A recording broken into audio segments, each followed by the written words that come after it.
ଜୟ ଜଗନ୍ନାଥ। ଶୁଭ ସକାଳ ଦର୍ଶକ ବନ୍ଧୁ। ଚାଲନ୍ତୁ ଆଜି ଦିନର କିଛି ଗୁରୁତ୍ୱପୂର୍ଣ୍ଣ ଖବର ଉପରେ ନଜର ପକାଇବା। ତା ପୂର୍ବରୁ ଆମ ଚ୍ୟାନେଲକୁ ନୂଆ ଆସିଥିଲେ ଚ୍ୟାନେଲକୁ ସବସ୍କ୍ରାଇବ୍ କରି ପାଖରେ ଥିବା ବେଲ୍ ଆଇକନକୁ କ୍ଲିକ୍ କରି ନିଅନ୍ତୁ। ପ୍ରଥମ ଖବର ବାଧ୍ୟତାମୂଳକ ନୁହେଁ ଗ୍ରୀନ୍ ଷ୍ଟିକର। ଗ୍ରୀନ୍ ଷ୍ଟିକର ନେଇ ବଡ଼ ସୂଚନା ଦେଲେ ପରିବହନ ମନ୍ତ୍ରୀ ବିଭୂତି ଭୂଷଣ ଜେନା। ଗ୍ରୀନ୍ ଷ୍ଟିକର ଗାଡ଼ିରେ ଲଗାଇବା ବାଧ୍ୟତାମୂଳକ ନୁହେଁ ବୋଲି କହିଲେ ପରିବହନ ମନ୍ତ୍ରୀ। ଜେନାଙ୍କ କହିବା ଅନୁସାରେ ଏହି ମାସରେ ସମସ୍ତ ଆର୍ଟିଓକୁ ପର୍ଯ୍ୟାପ୍ତ ପରିମାଣରେ ଗ୍ରୀନ୍ ଷ୍ଟିକର ଦିଆଯିବ। ଗ୍ରୀନ୍ ଷ୍ଟିକର କେବଳ ଏକ ସୂଚକ, କୌଣସି ଦେୟ ଦେବାକୁ ପଡ଼ିବ ନାହିଁ। ଏଥିପାଇଁ କୌଣସି ଅତ୍ୟଧିକ ବୋଝ ନେବାର ଆବଶ୍ୟକତା ନାହିଁ। ପରବର୍ତ୍ତୀ ଖବର, ରାଜ୍ୟରେ ସ୍ମାର୍ଟ ମିଟର ଲଗାଇବେ ସରକାର। କ୍ୟାବିନେଟ୍ ନିଷ୍ପତ୍ତି ପରେ ଶକ୍ତି ବିଭାଗର ବିଜ୍ଞପ୍ତି ଜାରି। 2 କିଲୋୱାଟ୍ ଯାଏଁ 8.75 ଲକ୍ଷ ମିଟରକୁ ବଦଳାଯାଇ ଲଗାଯିବ ସ୍ମାର୍ଟ ମିଟର। ଏହି ବାବଦକୁ ଖର୍ଚ୍ଚ ହେବ 340 କୋଟି ଟଙ୍କା। 735 କୋଟି ଟଙ୍କାର ଏକକାଳୀନ ଅନୁଦାନ ପ୍ରଦାନ କରିବାକୁ ନିଷ୍ପତ୍ତି ହୋଇଛି। ପରବର୍ତ୍ତୀ ଖବର, ପଲ୍ୟୁସନ ସାର୍ଟିଫିକେଟ ନା ଟଙ୍କାରେ ଖେଳ। ସାରା ରାଜ୍ୟରେ ଏବେ ଗାଡ଼ିର ପଲ୍ୟୁସନ ଟେଷ୍ଟିଂକୁ ନେଇ ହଟଚମଟ। ନିଜ ନିଜ ଗାଡ଼ିର ପଲ୍ୟୁସନ ଟେଷ୍ଟିଂ କରାଇବାକୁ ଲୋକେ ବ୍ୟସ୍ତ ହେଉଛନ୍ତି। ପଲ୍ୟୁସନ ଟେଷ୍ଟିଂ ସେଣ୍ଟର ଆଗରେ ଧାଡ଼ି ଲଗାଉଛନ୍ତି। ଆଉ ଏହାର ସୁଯୋଗ ନେଇ ମାଲାମାଲ ହେଉଛନ୍ତି ପଲ୍ୟୁସନ ଦଲାଲ।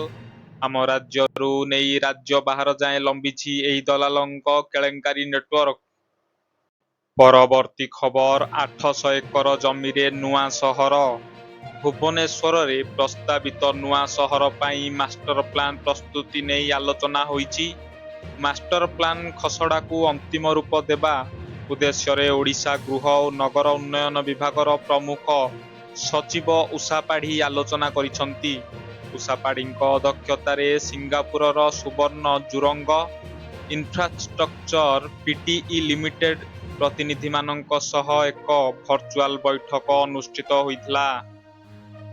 ପରବର୍ତ୍ତୀ ଖବର, ପଥର ଖଣିରେ ବ୍ଲାଷ୍ଟିଂ ବେଳେ 4 ଜଣ ଶ୍ରମିକ ପ୍ରାଣ ହରାଇଛନ୍ତି। ଖବର ପାଇ ମୋଟାଙ୍ଗା ଥାନା ପୋଲିସ ଖଣିରେ ପହଞ୍ଚିଛନ୍ତି। ତେବେ ପଥର ଖଣିରୁ ଖନନ ପାଇଁ ତହସିଲ କାର୍ଯ୍ୟାଳୟ ଅନୁମତି ଦେଇଥିଲେ କି ନାହିଁ? ଯଦି ଦେଇଥିଲେ, ବ୍ଲାଷ୍ଟିଂ ପାଇଁ ଅନୁମତି ଥିଲା ତ ତାହା ପ୍ରଶ୍ନବାଚୀ ସୃଷ୍ଟି କରିଛି। ବିସ୍ଫୋରଣରେ 4 ଜଣଙ୍କ ମୃତ୍ୟୁ ପରେ ପ୍ରଶାସନ ତତ୍ପର ହୋଇଛି। ଏଥିରେ ଆଉ କେହି ମୃତାହତ ହୋଇଛନ୍ତି କି ନାହିଁ ସ୍ପଷ୍ଟ ହୋଇନାହିଁ। ବିସ୍ଫୋରଣରେ 4 ଶ୍ରମିକଙ୍କ ମୃତ୍ୟୁ ପରେ ସ୍ଥାନୀୟ ଅଞ୍ଚଳରେ ଶୋକାକୁଳ ପରିସ୍ଥିତି ସୃଷ୍ଟି ହୋଇଛି। ପରବର୍ତ୍ତୀ ଖବର, ସଡ଼କ ସୁରକ୍ଷା ସପ୍ତାହ ଆରମ୍ଭରୁ ଅମାନିଆ ଆମ ବସ୍। ଦିନକରେ ଘଟାଇଲା 2ଟି ଦୁର୍ଘଟଣା, ତାହା ବି ଗୋଟିଏ ସ୍ଥାନରେ। ସୂଚନା ଅନୁସାରେ ରୂପାଲି ଛକରେ 82 ନମ୍ବର ରୁଟ୍ରେ ଆମ ବସ୍ ଏକ ସ୍କୁଟିକୁ ଧକ୍କା ଦେବାରୁ ଉତ୍ତେଜନା ପ୍ରକାଶ ପାଇଛି। ଟ୍ରାଫିକ୍ ଉପରେ ଲୋକେ ଆମ ବସ୍ ଚାଳକଙ୍କୁ ବସ୍ରୁ ଘୋଷାଡ଼ି ନେଇ ନିର୍ଧୁମ ଛେଚିଛନ୍ତି। ଶହୀଦନଗର ଥାନା ପୋଲିସ ପହଞ୍ଚି ଲୋକଙ୍କ କବଳରୁ ଆମ ବସ୍ ଚାଳକଙ୍କୁ ଉଦ୍ଧାର କରିଛି। ପରବର୍ତ୍ତୀ ଖବର, ବାହାରିବ ଓଏସ୍ ଓଆରଏସ୍ ପଦବୀ। ଓଏସ୍ ବିଜ୍ଞପ୍ତି ପ୍ରସଙ୍ଗରେ ମୁଖ୍ୟମନ୍ତ୍ରୀଙ୍କ ହସ୍ତକ୍ଷେପ। ପୂର୍ବ ବିଜ୍ଞପ୍ତିରେ ପଦବୀ ନଥିବା ଖବର ପ୍ରସାରଣ ହୋଇଥିଲା।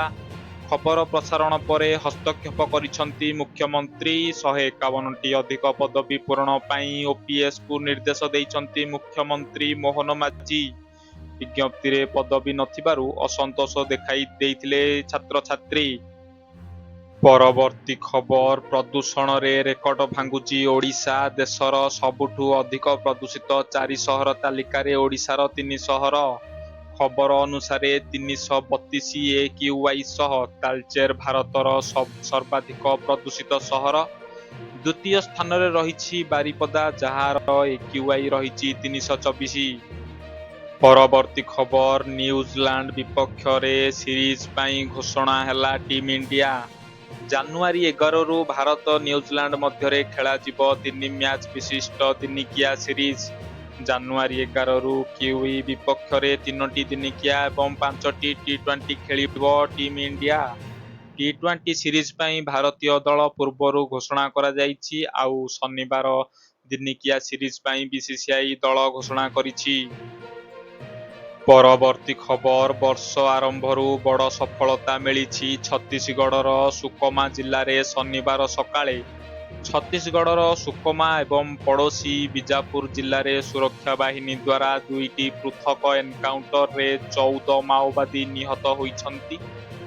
14 ମାଓବାଦୀଙ୍କ ମଧ୍ୟରୁ ସୁକମାର 12 ଜଣ ଏବଂ ବିଜାପୁରରେ 2 ଜଣ ନିହତ ହୋଇଛନ୍ତି। ସୁରକ୍ଷା ବାହିନୀ ଏବେ ବି ଅଞ୍ଚଳରେ ତଲସି କରିଥିବାରୁ ସଂଖ୍ୟା ବୃଦ୍ଧି ପାଇବାର ସମ୍ଭାବନା ରହିଛି।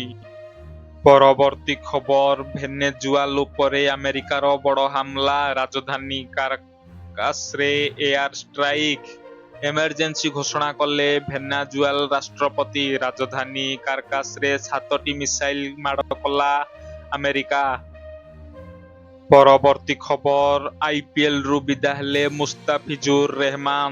ମୁସ୍ତାଫିଜୁରଙ୍କ ଆଇପିଏଲ 2026 ନିଲାମରେ କେକେଆର ଫ୍ରାଞ୍ଚାଇଜ ଦ୍ୱାରା 9.20 କୋଟି ଟଙ୍କାରେ କିଣା ହୋଇଥିଲା।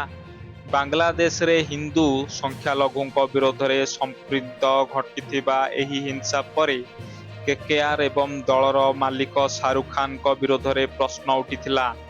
ବିସିସିଆଇକୁ ମଧ୍ୟ ସମାଲୋଚନା କରାଯାଇଥିଲା। ଅନେକ ପ୍ରମୁଖ ରାଜନେତା ଆଇପିଏଲରେ ବାଂଲାଦେଶୀ ଖେଳାଳିଙ୍କ ଅଂଶଗ୍ରହଣ ଉପରେ ପ୍ରଶ୍ନ ଉଠାଇଥିଲେ।